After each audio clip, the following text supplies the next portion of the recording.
Love it. Greetings, friends and members of Channing Memorial Church.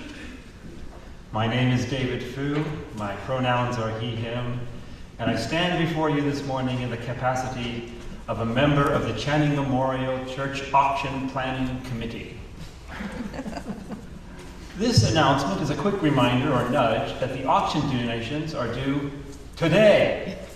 Yes, that's soon to be in the past. And yes, I know that it has been billed as a deadline, but I also know how things tend to go with this church. So, I want to emphasize that if you are planning on making a donation to the auction, you can still do so. And please, please, please do it real soon now. You can even do it tomorrow, but you didn't hear this from me. I will be wearing this sign during coffee hour, and in a twist of fate, in addition to answering any questions you have, I'll be asking you about any donations that you are planning to submit. I am also going to be wielding this RSVP clipboard of Supreme Reservation in order to take reservations for participants at the auction dinner. There's also a Sign Up Genius page, and the auction planning committees will also wield this clipboard in coming Sundays. So please reserve your urgency for making donations. Thank you for your attention. We now will begin our regularly scheduled worship service.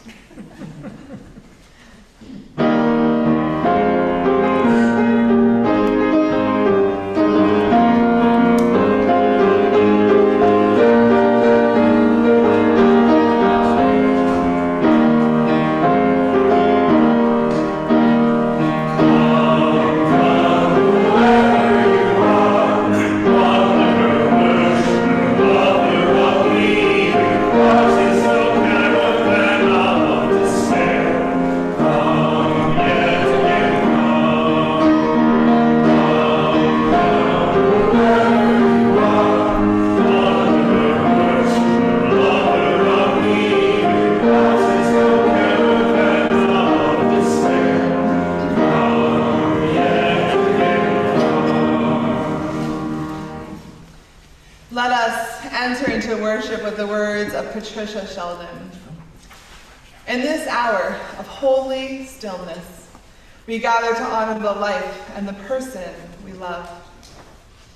In this hour of holy stillness, we remind ourselves that the flames of life and love are never fully extinguished. In this hour of holy stillness, we offer ourselves for sharing the weight of each other's grief. In this hour of holy stillness, we offer the strength of our love to help others survive their pain and grief. In this hour of holy stillness, we call forth from each of us the power we can offer out of life, out of loss, out of love. Come, let us worship together. I invite you to rise in body or in spirit to join our voices in our opening hymn and gather the Spirit, number 347 in your great hymnal.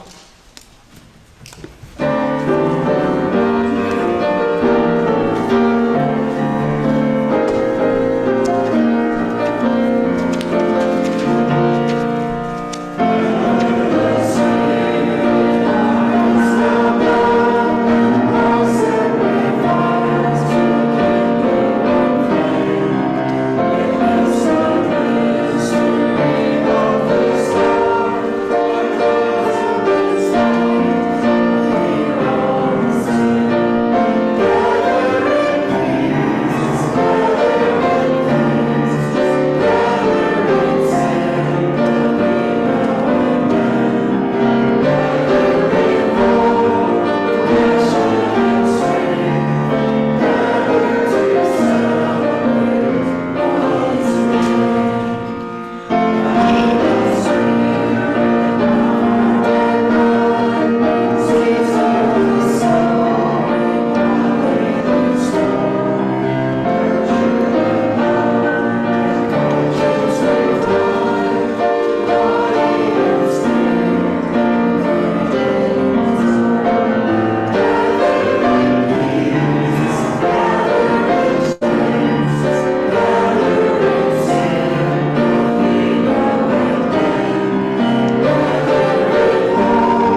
united as David Fu lights our chalice with words by Reverend Scott Taylor. We light this chalice in honor of the history that holds and heals us, for the stories of heroism that inspire our own, for the loved ones long gone who helped us see our better selves, for reminders of those who paved the path before us and blessed us with advantages we didn't earn on our own. These memories do not live in the past. They carve the contours of our present. They are here today. Look, listen, let them in. May their light guide our way.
I invite you all to gather round as we hear a special tale called Badger's Parting Gifts by Susan Varley.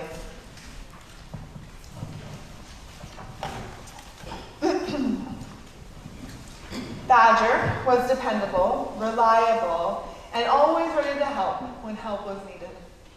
He was also very old, and he knew almost everything. Badger was so old that he knew he must soon die. Badger wasn't afraid of death. Dying meant only that he would leave his body behind. And as his body didn't work as well as it had in days gone by, Badger wasn't too concerned about that. His only worry was how his friends would feel when he was gone. Hoping to prepare them, Badger told them that someday he would soon be going down the long tunnel, and he hoped they wouldn't be too sad when it happened. One day, as Badger was watching Mole and Frog race down the hillside, he felt especially old and tired. He wished more than anything that he could run with them, but he knew his old legs wouldn't let him. He watched Mole and Frog for a long time, enjoying the sight of his friends having a good time.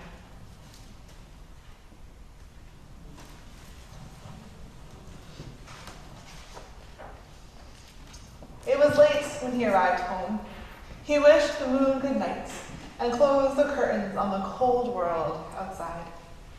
He made his way slowly down to the warm fire that was waiting for him, deep underground. He had his supper and then sat down at his desk to write a letter. When he had finished, he settled down in his rocking chair near the fire.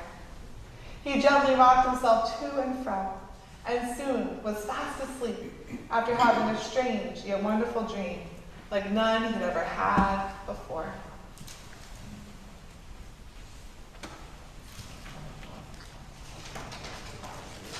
Much to Badger's surprise, he was running. Ahead of him was a very long tunnel. His legs felt strong and sure as he ran toward it. He no longer needed his walking stick, so he left it lying on the floor of the tunnel. Badger moved swiftly, running faster and faster through the long passageway, until his paws no longer touched the earth. He felt himself turning end over end, tumbling and falling, but nothing hurt. He felt free. It was as if he had fallen out of his body.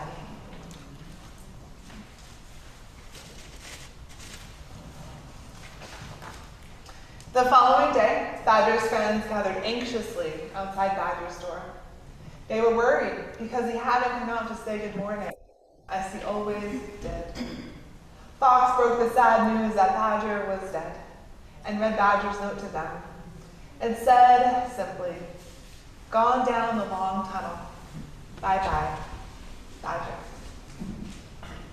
All the animals loved Badger, and everyone was very sad. Mole especially felt lost, alone, and desperately unhappy.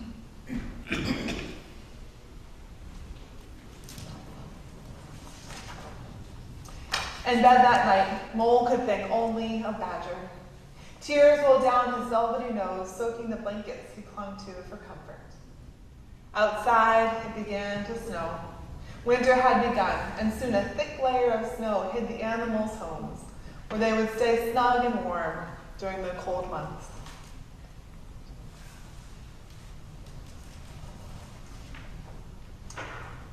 The snow covered the countryside, but it didn't conceal the sadness that Badger's friends felt. Badger had always been there when anyone needed him. The animals all wondered what they would do now that he was gone. Badger had told them not to be unhappy, but it was hard not to be.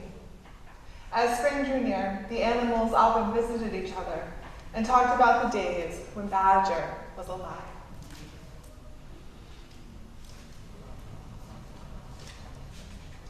Mole was good at using scissors, and he told about the time Badger had taught him how to cut out a chain of moles from a piece of folded paper.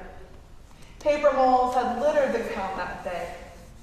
Mole remembered the joy he felt when he had finally succeeded in making a complete chain of moles with all the paws joined.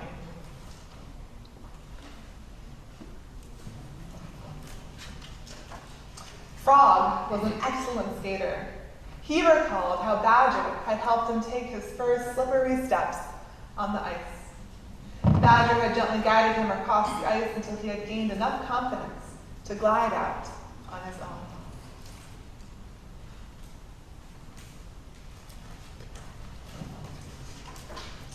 Fox remembered how, when he was a young cub, he could never tie his knot properly. He could never knot his tie properly, and Badger showed him how. Starting with the wide end of the tie, it's right over left, once around the back, up and down through the crossover end, holding the back of the tie, push the knot up to the neck. Fox could now tie every knot ever invented, and some he'd made up himself. And of course, his own necktie was always perfectly knotted.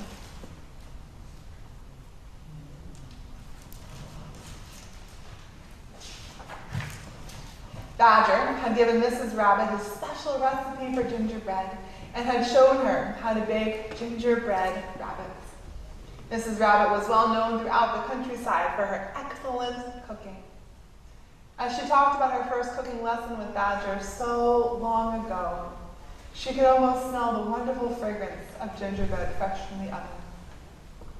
Each of the animals had a special memory of Badger, something he had taught them that they could now do extremely well. He had given them each something to treasure, a parting gift that would become all the more special each time it was passed on to others.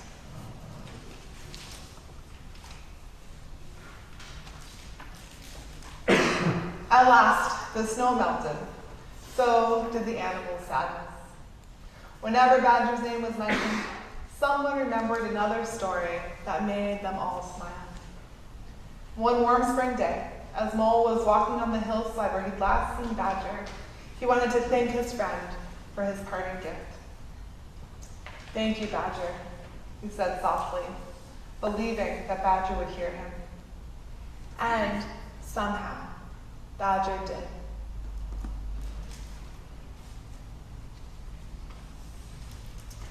Thanks for listening.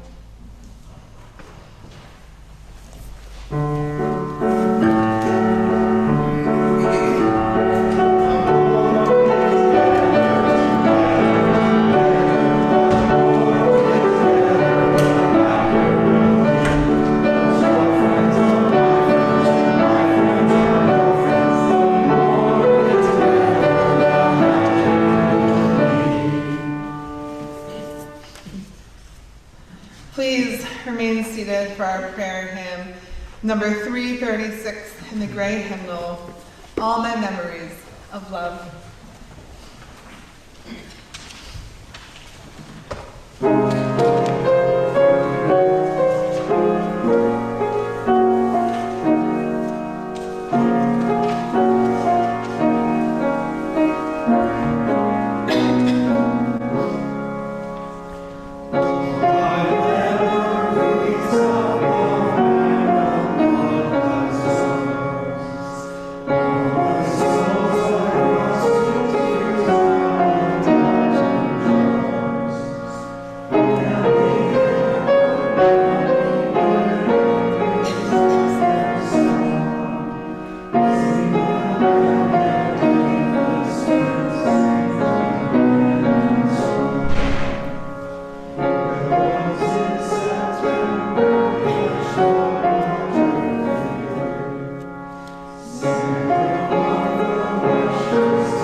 Spirit of love, we lift up in this moment our beloved Sharon.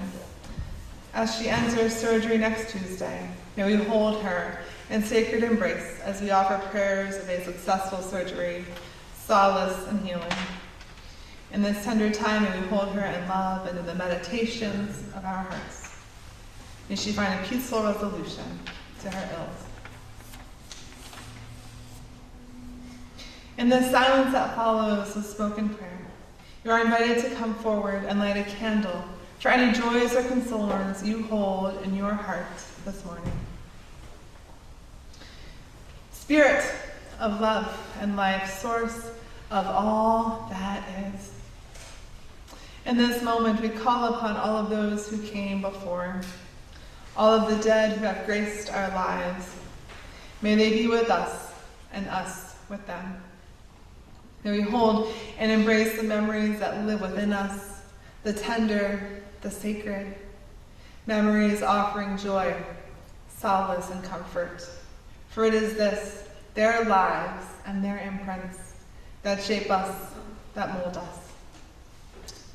May our departed beloveds offer us in each of our days sacred wisdom, insights, and whispers of love. May we draw upon them when our hearts ache, of mourning, of loneliness, of that which breaks us, for the dead are never gone. May we whisper to them in the wind. May we hear their response in the rustling leaves. In this moment, may we offer gratitude for them having touched our lives, sorrow that they have departed from this realm, and love and thanks for all that they offered us. May their gifts and their imprints live on. May it be so, and amen.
now light a final candle for all else that remains in our hearts and in our minds this morning.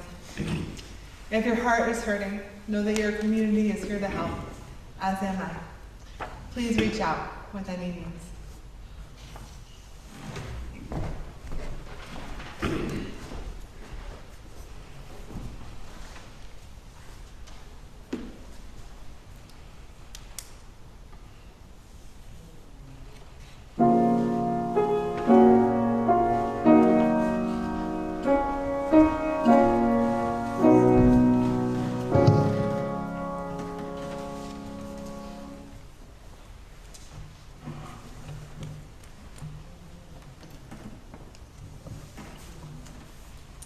In the words of Victoria Weinstein, we say in our church that the offering is a sacrament of the free church. What we mean by that is that we believe it is a blessing to be able to govern and support our religious community ourselves, to make possible by our generosity everything we dream of and do to live out our shared values. Every week we lift up the spiritual value of generosity by taking an offering for the ministries of this church. Our plate then, as it is passed among us, becomes filled with the evidence of that generosity. It is our harvest, gathered in every week for what most nourishes us. The offering will be gratefully received. For those of you watching the service online, you may contribute to a virtual offering plate using the donate button on our website or by mailing a check to the church office. Will the ushers please come forward?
And all that you give to our church and its wider concerns, we give thanks.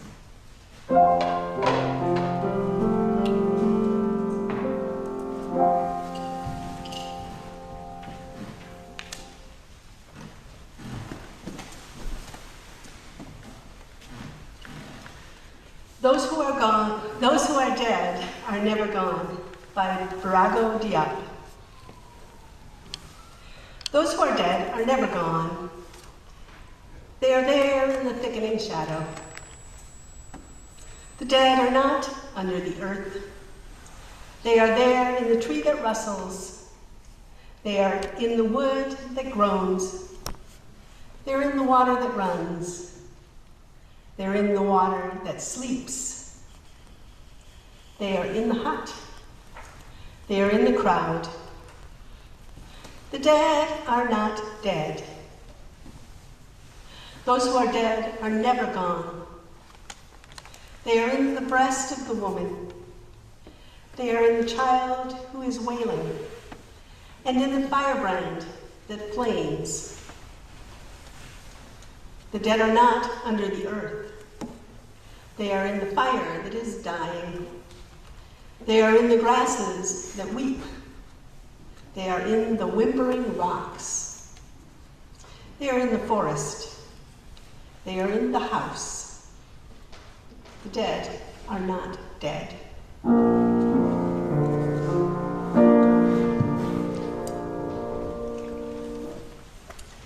By an anonymous author. What do we become when we die? stars, night, leaves, ash, dirt, souls wandering to help those we wronged. The great breadth of space and light and nothing. Think not just beyond this, but here plus there, now plus now. What do we become when we die? Quiet, moving, bodiless, earthy, hope. Please rise and by your spirit to join our voices in hymn number 1008, When Our Heart is in a Holy Place.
We spoke to one another of treasured memories, held each other in embrace, and hovered around the body that lay in the center of the church. Amidst the icons of Jesus and Mary, amongst the burning incense and the overwhelming weight of mourning, we settled into this space for the memorial service of my beloved stepfather. We were immersed in the rituals of the Eastern Orthodox faith. His body was not cremated, but held intact. Each of those in attendance gave a final kiss on his forehead. And the church, the choir, offered ongoing chants, repeatedly lifting up the theology of the church that awaited resurrection after departing from this fleeting life. Each chant brought me more tears of lament and promise, not for the theology, but through the shared song and voices lifted up in unison. I felt the thin veil between the living and the dead, between this realm and the next. And I held tender in my heart my stepfather's theology and the beliefs of those in the choir, something beautiful and life-giving, that Al had simply fallen asleep. While resurrection is not my theology, I know it brought him solace and meaning. There are a handful of basic theologies for what happens after death. There are those who find comfort in the deeply held belief that the dead will reside eternally in the wonders and awe of nature. Or the belief of my father, who holds true that we simply end our lives but a brief voyage between one abyss of non-existence to another. Others find solace in a spiritual presence of the departed among us, and still others in reincarnation, transitioning from one life to the next. There are those too who find comfort and meaning in the belief that the dead are held in another realm. No one knows, nor can we. It is a secret held amongst the dead. But what I do know is that they're held alive within us. In many ways, this is true of our memories. We remember those most poignant of times, arguments that left us in tears, tragic losses shared together. We still cry in our recollections. They are very much present and alive. Just as tangibly, we remember the life-giving, the first time we said, "I love you," or a dance in the meadow, and our lips still smile. And it is more than this. It is the wisdom they intentionally imparted onto us to make some semblance of good out of hardship, to love even though we will know loss, to live each day with as much joy as we can muster. And I believe there is some part of them still alive that perhaps we can converse with in times of detriment. Why? How? We plead into our hearts. And in a whisper, we hear a wise and learned response, more than we could have known on our own. This ties together in sacred ways with the refrains of Virago Diop narrating death as held by African traditional religions. The dead are not dead. The dead are not under the earth. Those who are dead are never gone. Below the earth lie their bones, yes, in an urn their ashes. And yes, in this tradition, this truly has never been the space they inhabited.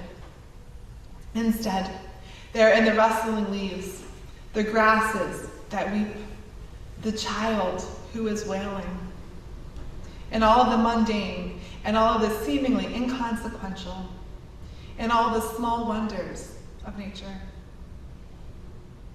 There are so many magical and life-giving ways to think of the dead. I think of the reflections of our anonymous poet, of souls wandering to help those we have wronged. A reflection on reparations sought to be made after death, or the imagery of the dead as space and light and nothing, as all there is and all there never was and all there ever was, all at once. What thoughts do I have? What theology do I hold true? That's of another realm. I hold this in my heart after years of asking what happens after death. I pose this question to my departed beloveds, to my sacred, to the beautiful expanse of nature, to the still small voice within me. I believe in another realm, a resting place of the dead, where those who have exhaled their last breath reside in a place of beauty and love held alongside the ancestors. Ideal, yes. True, I do not yet know. In my musings, I wonder too, of that which had never been communicated while our beloveds were alive. And so I practice conversing with them, and I invite you to do so as well. May we whisper to the wind the words we wanted to tell them, but never had the chance to. I am grateful for you, perhaps, or I know you tried your hardest.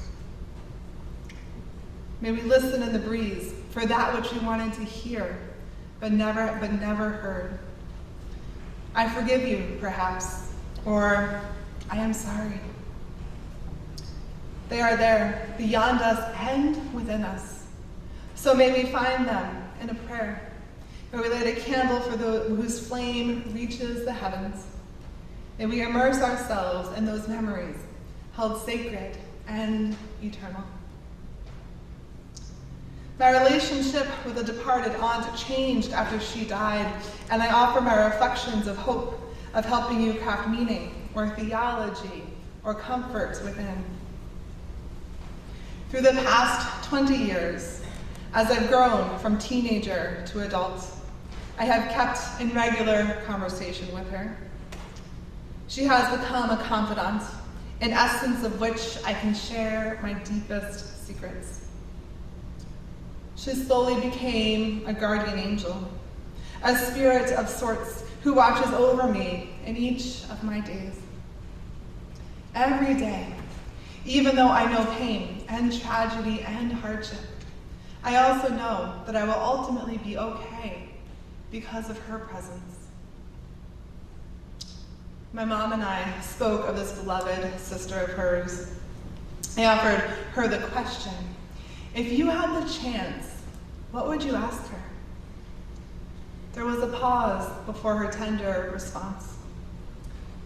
Are you still here with us? She replied. Are you still with us? We are entering a time when various cultures and faith traditions honor and commemorate the dead who are not dead. Pagans will soon celebrate Samhain, a somber and benevolent time. The tradition follows the seasons. In the fall, vegetation dies with cooling temperatures and evening frost. Green trees transition to brown, and flowers recede into the dirt. Death is in the earth, the foliage, the breeze. So is it with the presence of the human dead, our departed in the wind and the cool night air. Samhain is a sacred time when the veil between the realms of the living and the dead is thin, allowing us better able to contact and communicate with our beloveds who have left the realm of the living. I imagine we can better close our eyes and know their presence, hold out our hands and feel their touch, whisper the sweetest of words, I miss you, pause in the silence and hear their response in return. As leaves descend to the earth below, may the reminder of death serve to intentionally connect us to those of whom we miss so much. In the spirit of cultural seasons of death, let us pause and reflect on our connections with the dead as joyful, as joining with beloveds, not by tearful mourning or through prayers of lament, but by intentional celebration. In delight and jubilation, celebrants of Dia de los Muertos, or Day of the Dead, invite and welcome the dead into their midst, drawing in departed beloveds with petals, incense, and their favorite foods. Altars are decorated with flowers and photos of those who have died. It is a celebration of parades and food and decoration, of graveside vigils and gifts for the departed. What can we garner from that which is not sorrowful but joyful, not detrimental but celebratory, not of lament but of welcome? Can we raise our voices in song, move our bodies in dance, eat cakes and cookies, and while doing so, invite those of whom we have lost to join us? Can we do this? They may be with us as the veil between the living and the dead remains thin. They may be with us in celebration, song, and dance. They may be with us in the beauty and awe of nature or within our very hearts and souls. They shape and mold who we are, forever a piece of our heritage. And yet, they are no longer truly in this realm, breathing and moving with us, but somewhere beyond, somewhere we cannot access until we too are dead. We will lose someone we feel we can never live without. Our hearts will be broken. And while they will begin to mend, they will never fully heal. Beautiful, and that we are forever changed. Yet we must learn to live in this realm without them. No more phone calls, belly laughs, hugs, or shared tears. No longer can we smell their hair or hold their hands or place our lips upon their cheeks. But our lives will reach a semblance of normalcy.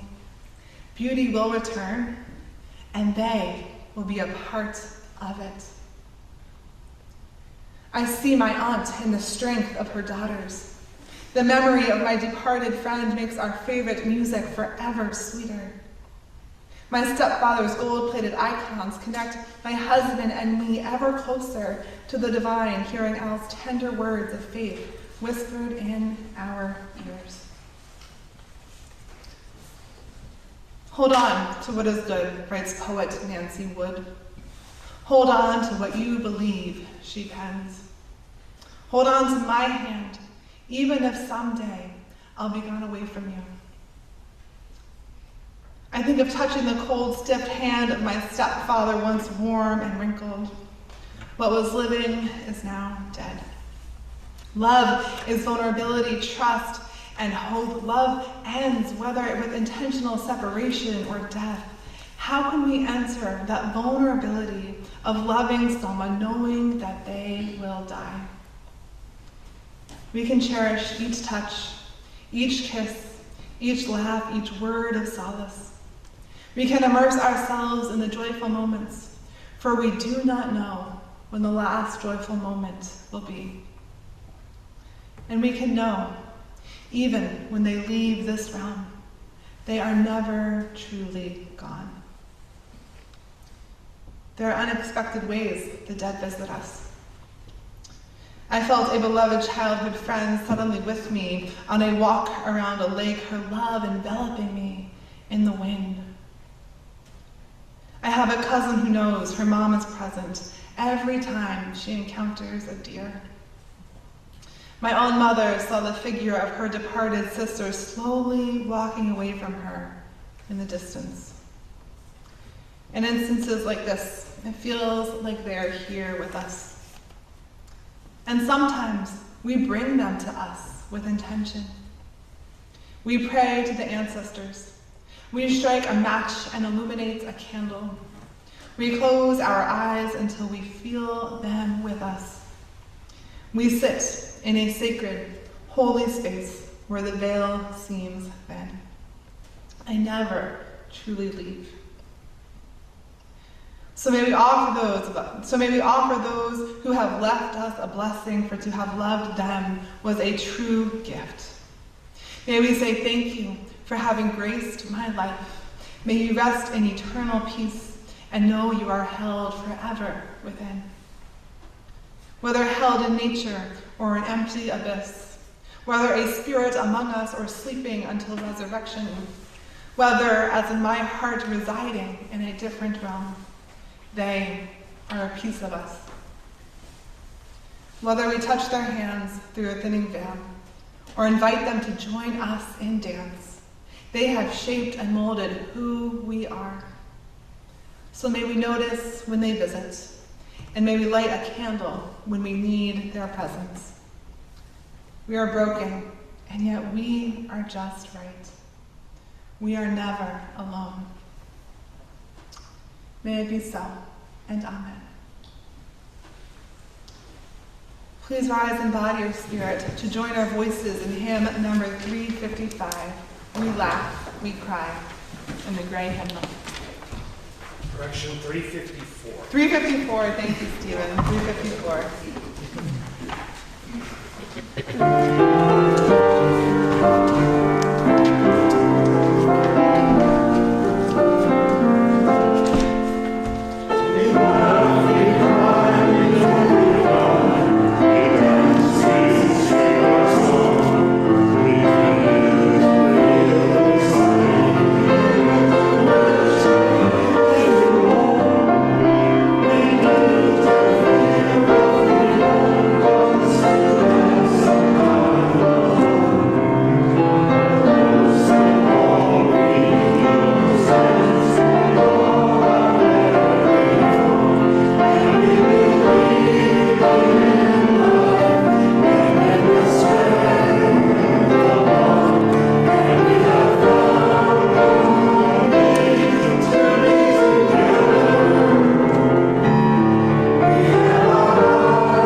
Our loved ones live on, held forever in our hearts, having shaped and molded all into us all into we are, and shaped and molded us into all that we, not yet, we're doing a ritual.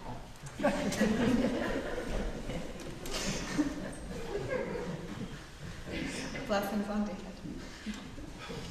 Our loved ones live on, held forever in our hearts, having shaped and molded us into all that we are today. Those who are dead are never gone. Up front, we have a dead, lifeless tree calling for beauty and for life. In just a moment, I will ask you to write the name of a deceased beloved on a leaf. On the opposite side of the leaf, write what gifts your departed imprinted on you through their living and their loving. A gift you held in your heart that you want to hold on to. We will then come forward and place our leaves on a tree. To those of you joining us on Zoom, I invite you to type the name of your beloved and their imprint and gifts into the chat, and Dan will write them onto a leaf for you. Leaf by leaf, the tree will come to life. Leaf by leaf, the tree will burst into beautiful reds and oranges and browns. Just as our memories bring this tree color and life, so too do our memories and their impacts bring beauty and life to us. Blessed be.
May we bless this tree and those leaves held sacred. To this holy tree we offer all we hold within us, all the beauty that our beloveds left with us, held in our hearts, souls, and minds, and in doing so, fostered beauty and life. We hold these gifts forever, in love, in healing, in solace, in peace. May this tree be blessed with those precious imprints left upon us that will last a lifetime. May the leaves be blessed with the presence of those who died but remain with us. We are a sacred community held together in faith and in love. May we bless the bonds that unite us in mourning and grief, that they hold forever strong. May we hold our hands on our hearts and bless the dead we hold within us. May they know our love. May they live on forever in the prayers and meditations of our hearts. May they forever offer beauty and life.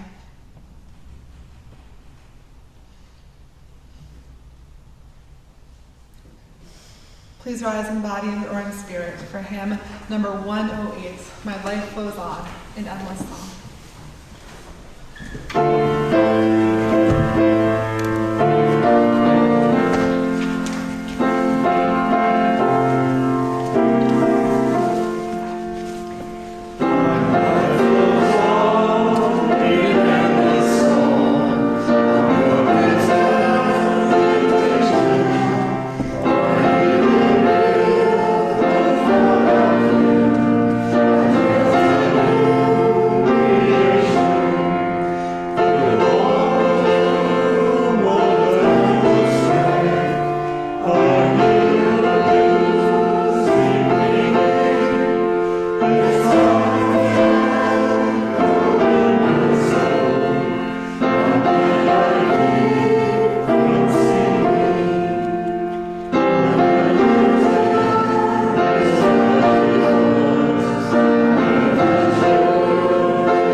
our presence. May we know our beloveds are never gone. The dead are not dead. With each tear, light a candle of lament. With each dance, welcome the departed with delight. Leave this sacred space in solace, for they live on forever, held deep within us. They bring us beauty.